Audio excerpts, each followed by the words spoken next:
You know, when you hear numbers like in 2017 there were 422 opioid deaths in Minnesota, and then in a county like St. Louis where there's only 200,000 people, there were 23 of those deaths were in St. Louis County, and you read things like Duluth has been identified by authorities as being a ground zero in the relationship to opioid access.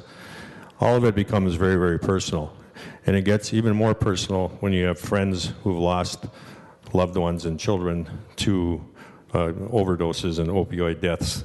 And when you have a constituent that comes up to you and asks you to do something about it, and he's carrying a vial of his daughter's ashes in his pocket and a picture of her when she took her last breath, it's really, really hard to ignore. And it makes you say, we got to fix this thing. And I look at some of the things that happen, and I hear studies about the pharmaceutical industry that says, well, let's see, they raised the price of insulin, I don't know by how much. EpiPen's doubled or tripled by I don't know how much. And they will tell you, well, we have to do that in order to keep doing research.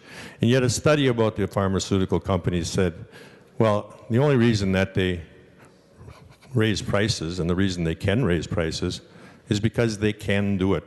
There's nothing stopping them from doing it.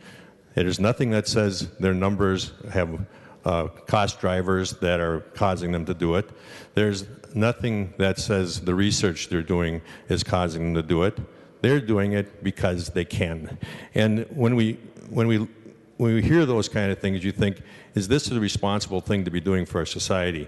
And then when you hear about the opioid crisis, and the opioid crisis has gotten completely out of hand, which is why we're here today and why we're doing this bill, and you think, well, wouldn't the right thing to do to be to stop manufacturing these drugs? Just stop making the drugs. Of course, you can't do that. They're making way too much money on them. And then they'll tell you that if they're taken the way they're prescribed, they don't cause a problem. But everybody here knows that sometimes just one pill starts causing a problem. And so the right solution would be to not make these anymore. And I imagine it would have to come from the federal government to say it's illegal to manufacture and sell opioids in the country anymore. But I got a funny feeling that isn't going to happen. But it seems to me that would be the right thing to do, because the crisis has gotten too big, and it's a crisis that is of drugs that are sold legally. So I don't know if this bill goes far enough, but I'm going to support it, and I hope that this is a start to stopping a problem that's really, really bad. And I know that people who have had the experience that Senator Eaton has had, and my heart goes out to you, because I know that this is a hurt that never goes away, and I know that you can't ever get over the crisis, and I know the people that I know who have lost children to drug overdoses are experiencing it exactly the same way.